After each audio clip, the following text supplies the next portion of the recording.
దళిత బహుజన శ్రామిక యూనియన్ దళిత ఆర్థిక అధికార ఆందోళన సంయుక్త ఆధ్వర్యంలో ఆంధ్రప్రదేశ్ ప్రభుత్వం ప్రవేశపెట్టిన వార్షిక బడ్జెట్ 2024-2025పై విజయనగరంలో దళిత బహుజన శ్రామిక యూనియన్ కార్యాలయంలో ప్రెస్ మీట్ నిర్వహించారు. ఈ సందర్భంగా దళిత బహుజన శ్రామిక యూనియన్ రాష్ట్ర ప్రధాన కార్యదర్శి చిట్టిబాబు మాట్లాడుతూ ఎస్సీ/ఎస్టీ సబ్ ప్లాన్ చట్ట ప్రకారం జనాభా నిష్పత్తి ప్రకారం ఈ బడ్జెట్లో నిధులు కేటాయింపులు లేవని తెలియజేశారు. ఎస్సీ/ఎస్టీలు 9,203 కోట్ల రూపాయలు నష్టపోయారని, ఎస్సీ/ఎస్టీ సబ్ ప్లాన్ చట్టం స్ఫూర్తి కనిపించలేదని ఆవేదన వ్యక్తం చేశారు.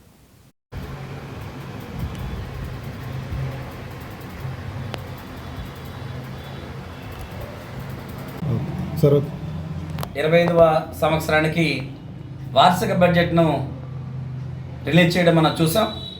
ఈ వార్షిక బడ్జెట్ని మనం గమనించినట్లయితే మరి ఫిబ్రవరి నెలలో గత పాత ప్రభుత్వం ఓటాన్ అకౌంట్ బడ్జెట్ ప్రవేశపెట్టింది. ఎలక్షన్ అయిన తర్వాత కొత్తగా ఏర్పడిన ఈ ప్రభుత్వం మరి జూన్ నెలలో పూర్తి బడ్జెట్ ప్రవేశపెట్టాల్సినటువంటి అవసరం ఉన్నప్పటికీ మరి ప్రభుత్వం ఈ నవంబర్ నెలలో ఈ బడ్జెట్ని తీసుకురావడం గమనిస్తూ ఉన్నాం. ఈ బడ్జెట్ మనం గమనించినట్లయితే 2,94,427 కోట్లు టోటల్ మన రాష్ట్రం యొక్క బడ్జెట్ అంచనాలను ప్రభుత్వం మన ముందు ప్రతిపాదించింది.